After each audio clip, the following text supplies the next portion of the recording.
Olá, seja mais uma vez bem-vindo aqui ao canal do Ayrton Broto. De início, vamos observar aqui uma manchete de jornal. Vou deixar um pouquinho a mais de tempo para que vocês possam tentar ler alguma coisa e tal. Qualquer coisa, dê um pausa aí no vídeo. E depois vamos ver um vídeo não muito longo. As duas são referentes a posicionamento do pré-candidato à presidência da República, Luiz Inácio Lula da Silva, o ex-presidente popular Lula. Depois disso eu vou fazer uns comentários, espero não ser muito longo dessa vez, até porque a ideia não é tomar demasiado tempo de vocês, mas apenas passar um posicionamento, uma opinião minha e que as pessoas possam refletir em cima, né? Essa é a ideia do canal. A ideia do canal não é fazer a ideia de ninguém, fazer a cabeça de ninguém. A ideia do canal é que vocês tenham uma opinião um pouco diferente, divergente daquela que a mídia costuma colocar, e vocês possam tirar as próprias conclusões sobre o que acontece política, economicamente no Brasil e até mesmo às vezes em geopolítica. Penso em fazer alguma coisa sobre essa questão da guerra da Ucrânia, que é uma questão que está impactando o mundo inteiro, incluindo o Brasil. Antes de vermos aí a manchete e o videozinho, deixe seu like, compartilhe, comente, dá essa força que o canal agradece.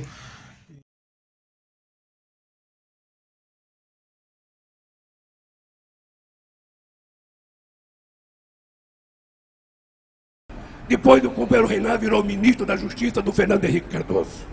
E tinha 10 brasileiros presos, que foram presos em 89, naquele sequestro do Abílio Diniz. Não sei se vocês estão lembrados, houve um sequestro do Abílio Diniz e colocaram camiseta nos sequestradores do PT para dizer que era o PT que tinha sequestrado o Abílio Diniz. Esses jovens que tinham argentinos, tinham, gente da América Latina, ficaram presos 10 anos. E teve um momento que eu fui conversar com o Fernando Henrique Cardoso porque ele estava em greve de fome. E eles iam entrar em greve seca. A greve seca é você ficar sem comer e sem beber. E aí a morte seria certa. E eu então fui procurar o ministro da Justiça chamado Renan Calheiros. E depois de uma longa conversa com o Renan, ele falou para mim: presidente, na época era só Lula, Lula, vai conversar com o Fernando Henrique Cardoso, que eu tenho toda a disposição de mandar soltar o pessoal. Eu fui conversar com o Fernando Henrique Cardoso e falei para o Fernando Henrique Cardoso: Fernando, você tem a chance de passar para a história como um democrata, ou você tem chance de passar para a história como um presidente que permitiu que 10 jovens que cometeram um erro, morram na cadeia, e isso não vai apagar nunca. E o Fernando Henrique Cardoso falou para mim: Lula, se você for conversar com eles e eles acabar com a greve de fome, eu solto eles. E eu fui na cadeia dia 31 de dezembro conversar com os meninos e falei: olha, vocês vão ter que dar a palavra para mim. Vocês vão ter que garantir para mim que vão acabar com a greve de fome agora e vocês vão ser soltos. E eles respeitaram a proposta, pararam a greve de fome e foram soltos, e eu não sei aonde que eles estão agora. Bem, pessoal, primeiro vamos fazer uma pequena ordem cronológica das coisas.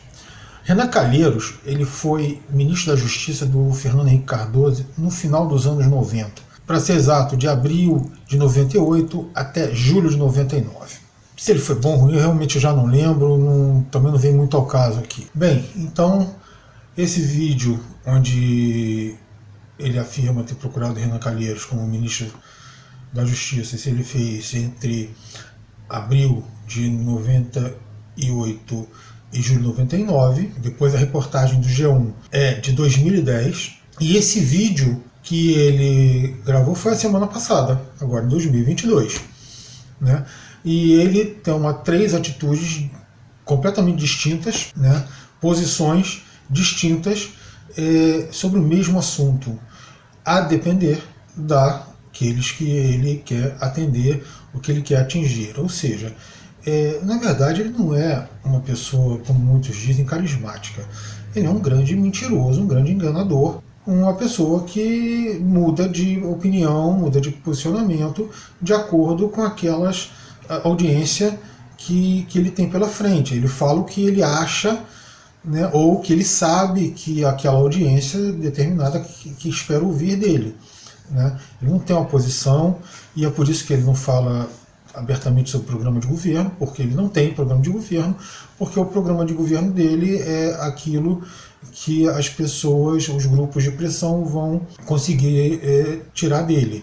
Como quem tem realmente grupo de pressão em Brasília são pessoas ricas, ele vai fazer outro governo para os ricos, dessa vez mais ainda, porque através do governo dele mesmo, da Dilma, as organizações não governamentais que defendem trabalhadores e minorias, elas foram, por incrível que pareça, desarticuladas, né? Porque o debate foi despolitizado.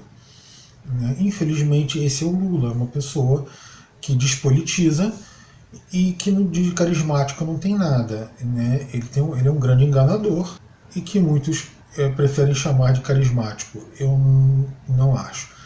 E aí vem a questão. É sério que vão insistir na candidatura dele uma pessoa que fala as coisas que ele tem falado? Porque não são. Olha só, essa questão aí é muito séria, porque, na verdade, ele se intrometeu no assunto da justiça, ele era apenas um político na época, se intrometeu no assunto de justiça, né, pelo que ele relatou, não fui eu. Um crime hediondo. Eu quero saber as pessoas que tiveram parentes raptados, as pessoas que sofreram sequestros relâmpagos, o que essas pessoas acham de um sequestro? Se é só um erro. Para mim isso é um crime hediondo, inclusive previsto em lei. E ele acha que é assim, a gente perdoa. Não, que é isso? É porque é política, para mim a política interessa. Assim, o brasileiro tem que parar com esse negócio de politizar crimes porque foi cometido por um político e de criminalizar a política real. Essa distorção da visão política é um problema que está atrapalhando o Brasil, já não é de hoje. Né? As pessoas tentam politizar crimes porque são cometidos por políticos e criminalizar políticas porque não interessam aos interesses de alguns. Essa visão do brasileiro tem que mudar, e tem que mudar urgentemente, porque o Brasil, o país está indo para o buraco e não vai parar de ir, não vai se levantar enquanto não mudar essa visão. Porque isso não é visão de país, não é visão de nação. Isso é visão de grupos de poder, isso é um interesse justamente quem quer chegar e dominar. Então, assim, a questão é, vou insistir nessa candidatura do Lula para continuar falando essas bobagens? Realmente está muito difícil de engolir essa candidatura do Lula e eu espero que revejam realmente, porque não adianta só chegar ao poder, tem que ter o que fazer com ele. E ter o que fazer com ele não é só empregar os amiguinhos. Ter o que fazer com o poder é melhorar a vida de todos, coisa que nitidamente não vai acontecer. Bom, pessoal, valeu se vocês chegaram até aqui. Muito obrigado por nos acompanhar e até o nosso próximo vídeo.